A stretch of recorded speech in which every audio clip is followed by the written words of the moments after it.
Hey guys, how you doing? This is Malcolm Airbrush Assassin Mccrae, broadcasting live from Pollination Station Art Bus. I'm originally from Milwaukee, Wisconsin, a full-time artist, author, and speaker. Been doing art for over 20-something years and been an entrepreneur pretty much all my life. So I'm so excited to be able to share my personal journey about how art has saved my life and how I use science, technology, engineering, art, and math, STEAM, to be able to pursue and motivate the world through creativity. So you guys, before we get into it, I wanted to go ahead and show you guys a quick video, a little bit about myself and my upbringing, so you guys stay tuned. How you guys doing? My name is Malcolm Mccrae, artist, author, entrepreneur. I travel across the country inspiring young people through art and creativity. And I'm here today to be able to share my story about how art saved my life. I just decided to really do a one-on-one interview with you guys so you guys can get a little bit more understanding of who I am before you understand what I do. So my journey started off at a really young age. I was roughly around 8 to 10 years old when I really realized that I wanted to be an artist. And this passion and this commitment and this lifestyle came to me through my father. My father was an art teacher at the Boys and Girls Club in Milwaukee, Wisconsin, where I was raised and born and raised. And not only was my dad an art teacher, he was an art teacher in one of the roughest areas in Milwaukee, the projects, public housing, the hood, the ghetto. My dad was an art teacher there in one of the roughest areas. And in my life now as an adult, as a man, and as somebody who really cares about inspiring the next generation of artists, I realized why it was so important for him to be an art teacher in an area like that. Something small as caring. Like my dad was the first person that really showed me that. Not only caring, but how art can be used to be able to heal and deal with some of the wounds that these young people are dealing with. Because I was that young person. So I remember getting off the bus. And this was like a magical place at my dad's job. This is a place where I could just draw out all of the pain, or I can draw out all of the frustration I was dealing with at a young age. See, my dad and my mom was going through a divorce. And it was really painful for me. And I was trying to figure out, was it my fault? Was it their fault? But for some reason I felt like that this responsibility, this pain, I was causing it. And I can remember dealing with this frustration and this situation deep within inside of myself. And the only way that I can deal with this situation was to be able to draw it out. Because I was that kid. I was the kid in school that was being disrespectful and disruptive in class. And everybody, see guys, at a young age, I was labeled with attention deficit disorder. I was that kid that was in back of the class throwing paper, being disruptive. But an art teacher, somebody came to me that seen something that was bigger than being a disruptive kid and gave me an opportunity to be able to deal with some of my emotions and some of my pain, and it was only through art. I wouldn't be here to this day if it wasn't for those times in my life. So I'm an 80s baby, born in 1980. And I was still drawing, but I wanted more.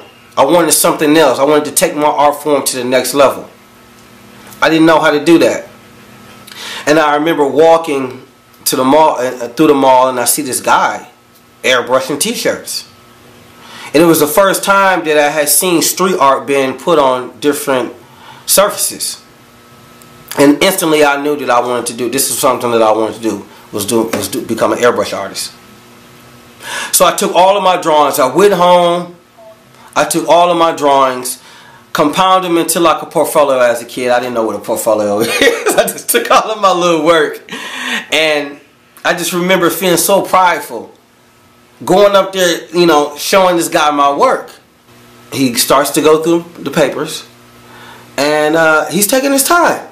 So, yes, I aced it. It's already in the hole. I knew it. And he totally just destroys and crushes my whole dream by telling me, your work is great, but I just don't really have time to train anybody or babysit anybody's kid. And I'm gonna be honest, I was heartbroken. I mean, it's the first time where I had to really deal with rejection, you know, in my work, and, you know, somebody telling me no. And so I had to make a decision. I could move forward on something that I really wanted to do, or give myself excuses to be a victim or a casualty. And let me clear this up. Where I come from is Milwaukee, Wisconsin. This is one of the most roughest segregated cities in America. And majority of the people that I grew up with, my friends, we talking about people I graduated high school with. When I go back home, you realize, and I realized that I was going to be a statistic, because everybody that I really know, I mean, we're talking about 90% of the people that I probably graduated high school with are incarcerated or dead. And it was at that point in time, I really remember thinking that. I really remember thinking that if I didn't follow what my heart and my dreams and my ambitions and my soul was telling me, that I could easily fall into the trap. That's what we call it. We call it the trap. So during that whole transition, I was dealing with a lot too, because here we are, my mom and my dad were broken up. They were going through a divorce, fighting. I'm the oldest out of 5. One of my little sisters has cerebral palsy. So a lot of the pressure was on me as the oldest to be able to watch my brothers and sisters while my mom was at work. My mom sends me to go live with my dad on the plane, packs up all of my stuff, and we go to the airport, and she puts me on the plane to go live with my dad. So my dad comes pick me up from the airport. This is in Columbus, Ohio. This is the furthest I have been from home at this time. My dad picks me up in a cab. I remember pulling up. You know, we pull up, we roll through the hood, we pull up, and it's a big building on the right side. And reality hit. Me, my dad, and my brother lived in an abandoned building for 2 years. No electricity, no heat, no running water. I had to make another decision. Was I going to go call home and cry, Mom, you know, we ain't got this, or we ain't got that, this and that, or was I going to man up? In the African culture, this is called a rites of passage, when you go from boyhood to manhood. And I knew that my dad wasn't going to send me through anything that I couldn't handle. And I remember that night asking my father, what happened? And my dad told me, this is life, son. This is what you got to go through sometimes, the ups and the downs. On this mission, what I did bring with me is I brought my airbrush, my art materials, and maybe just some clothes. And even though the building was abandoned, people didn't know we lived there, but it was a bus stop, so people would be sitting on the stairs. And my dad was like, well, won't you just set up an easel on the stairs, and while they sitting there, they can start buying your shirts. As we were homeless, me, my father, and my brother had one vision and one dream. And that was to be able to create a business where we lived upstairs from our shop, and downstairs we ran a family-oriented business. That was our #1 dream. When we would sleep on this cot at night, we would look up into the ceiling, and that was our vision and our dream. I just remember that somebody was knocking on the door. We didn't have a phone. And it was one of the employees that worked at the corner store that my dad worked at. So he's coming to get my dad. My dad goes down, leaves for a couple hours. He comes back and tells me and my brother that my mom is in the hospital. And she had a blood clog in her lung. So of course we're like, okay, well, you know, she's gonna be all right. And the reality is my mom died. And immediately we hopped on the plane to get to Milwaukee, Wisconsin to take care of the girls. I got 3 little sisters. We get there, and I had to make another decision. Was I going to continue on with my vision? At 17 years old, I created a business called Showtime Wild Image, where me, my dad, and my brother found this building where we had a storefront downstairs and living quarters upstairs. At 17 years old, I created this business where we was making over $150,000 a year off of doing airbrush and screen printing. But it was a catch. 90% of the work that I was doing was built around memorial t-shirts, death shirts.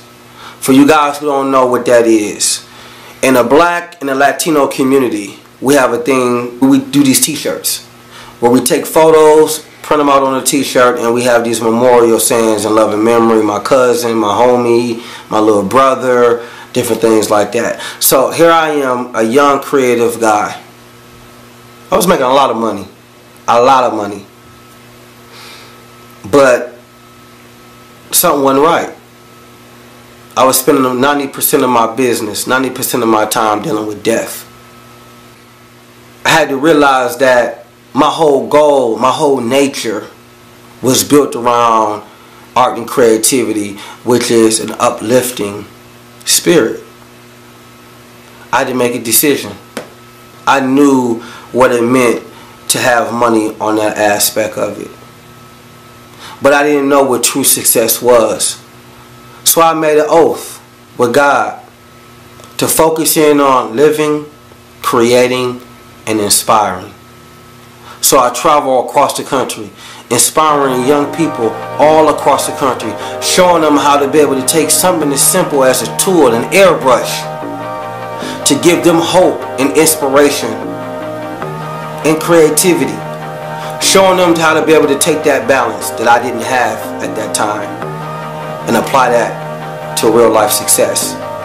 So what I do is I use these different tools, hip hop, humanity, history, to be able to incorporate these different tools together to make that connection with these young people. Because guess what? We're losing the next generation of creative professionals.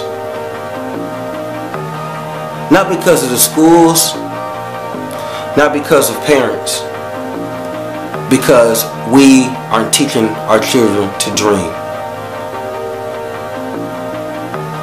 To dream.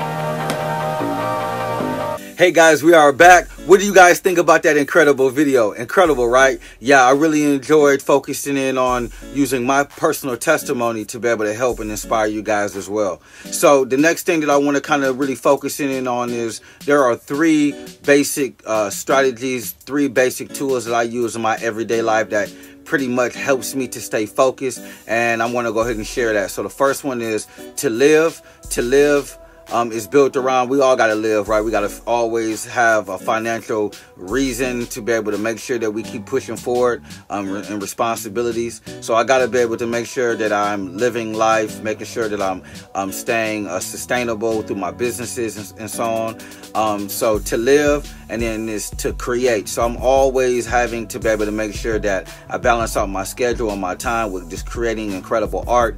Creativity is a part of who I am. It's a part of what makes me tick. So I have to be able to create. If not daily, I try to create every day, something daily, right? The last thing is to inspire, right? As a author, a speaker, I'm an educator, a big brother, a mentor. I'm always inspiring people. I think that's just part of who I am. I always really like to focus in on making sure that the things that I do in life, I hold myself accountable, that I'm doing the best that I can be able to be a great mentor and to be a great representation of greatness in the world, right? So to live, to create, to inspire are three principles that I live my life by. So think about some principles that you can live your life by. And real quick, guys, here's another quick video called the LCI, to live, to create, to inspire documentary, where we go into schools and work with young people just like you all over the country. Check this video out. So tell me about it again. Tell me about what it means. It's like A.M. P.M. That's like the store I work, like I go to and stuff like that. Like that right there, that's like a dead body because I didn't see people get shot in my neighborhood. Our essay is about the parents too. Mr. Coleman and Mr. Brooks challenged me to look at my past and also where I see myself in the future. Coleman asked us to imagine if we were given a magical hammer. So this one right here was one of our kids who did it.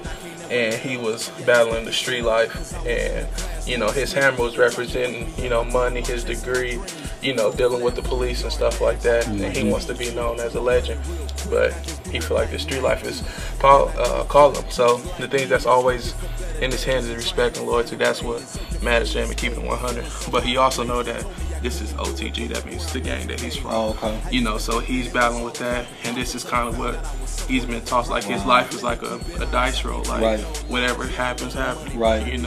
So this is where the roles he continue to go up and down, up and down. So that's what his hammer been known for. He got the puzzle. Yeah, trying to put his life together. Yeah. Sparks fly, let the sparks fly.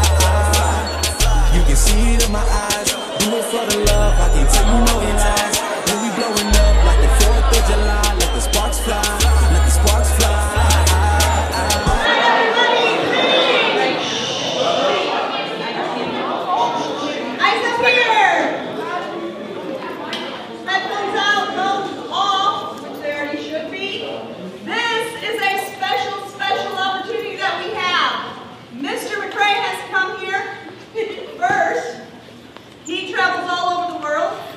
If you have not gone to his YouTube page yet, you need to. He has wrote books. He is an artist, obviously, and he has come here to present for Central Academy. So please, eyes up, heads up, thumbs off, because he is awesome, excited, entertaining, and he's all yours. Art is important to young people. Just a chance to create, like you told the kids out in the hallway, just to express yourself. I can express myself in a lot of different ways. Some of those ways aren't good, or healthy, or appropriate.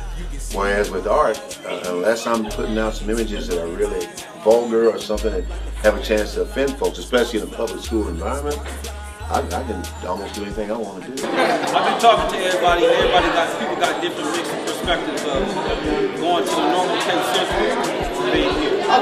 So put your hand up if you just like to be here.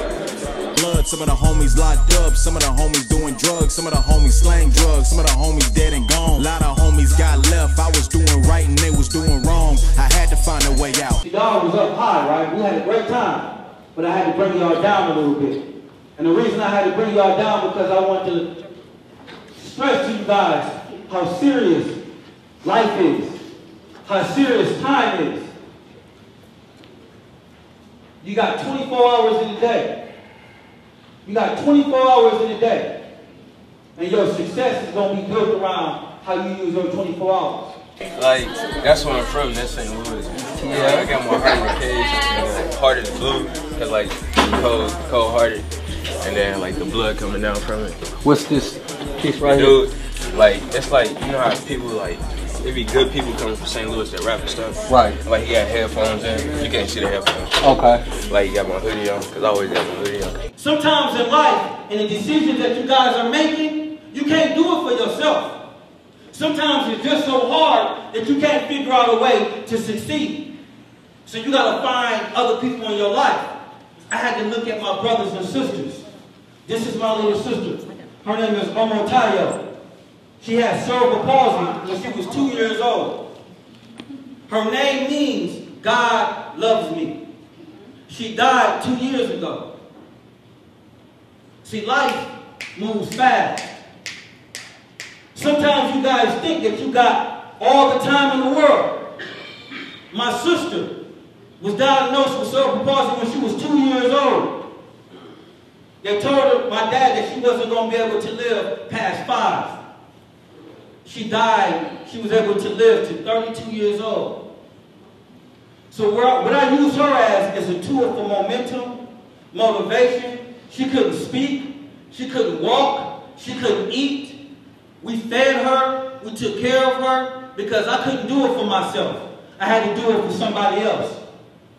So at times, when you're going through hardships in life, when you're going through pain, when you're having problems, when you don't feel like nobody understands, when you're trying to figure out a reason or why they keep pushing you forward, you got to think about some of the other people that love you.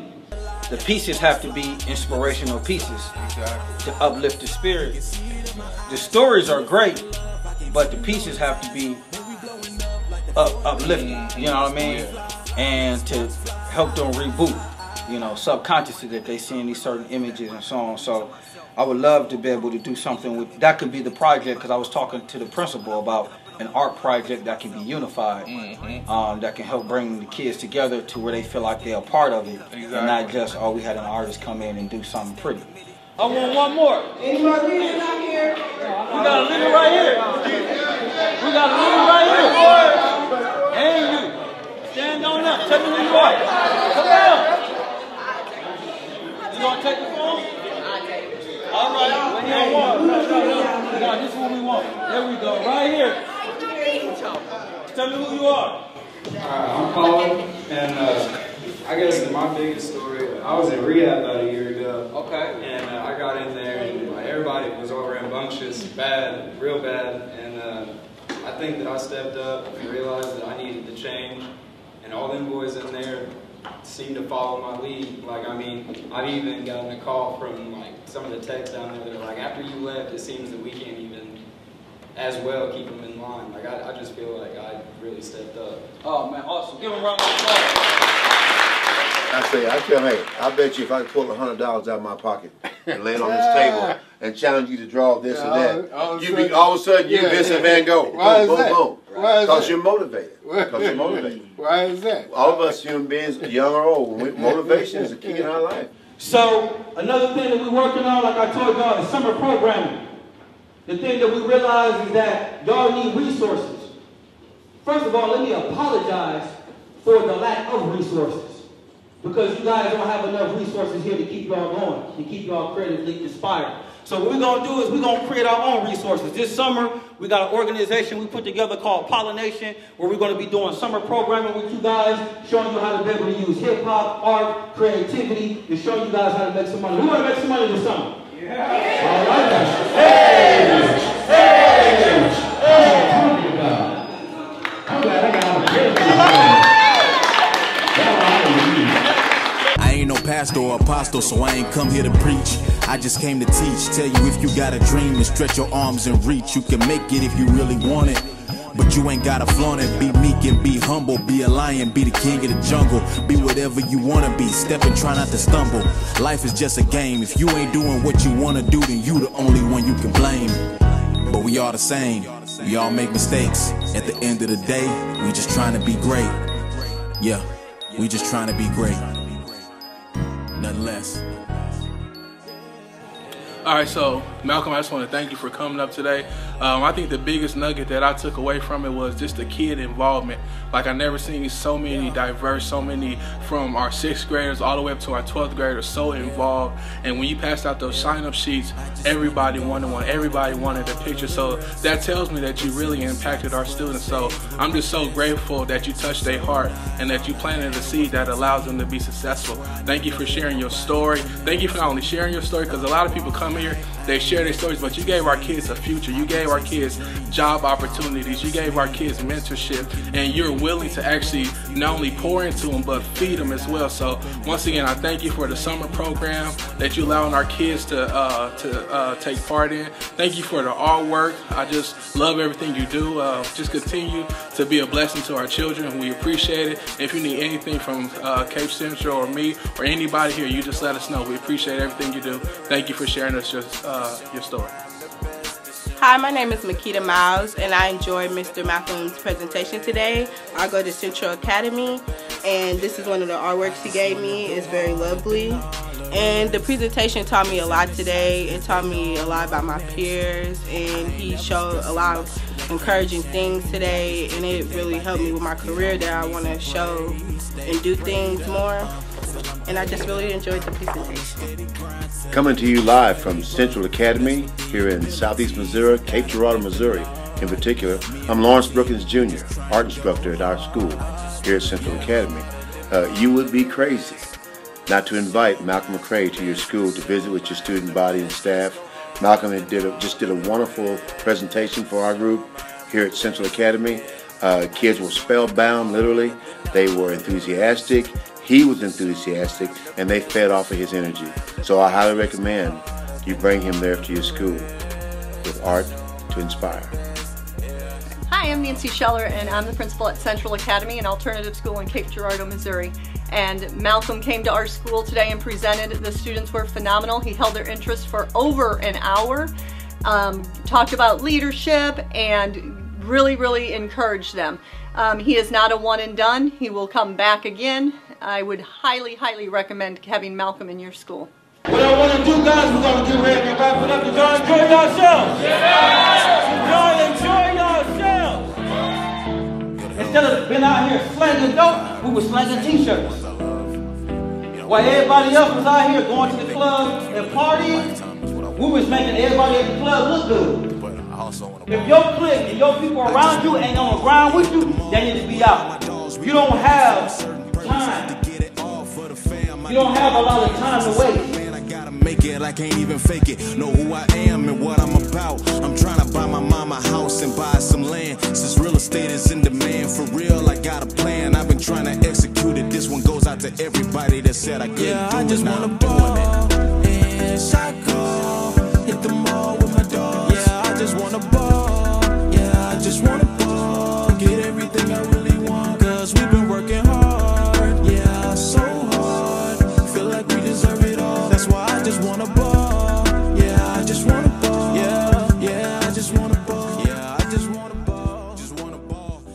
Man, that video was pretty cool, right? That's one of my favorites. So real quick, guys, I want to also show you another project. As an artist, I consider myself an activist as well. So I use my art as a tool to be able to bring inspiration, to be able to heal communities. Here's a video of a project that I just finished up with AT&T, a Unity community art mural that I did in St. Louis. Check out this video, guys, and thank you for your incredible attention and your incredible support.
affiliated with S.T.E.A.M Urban. Follow us on Facebook, Twitter, and Instagram.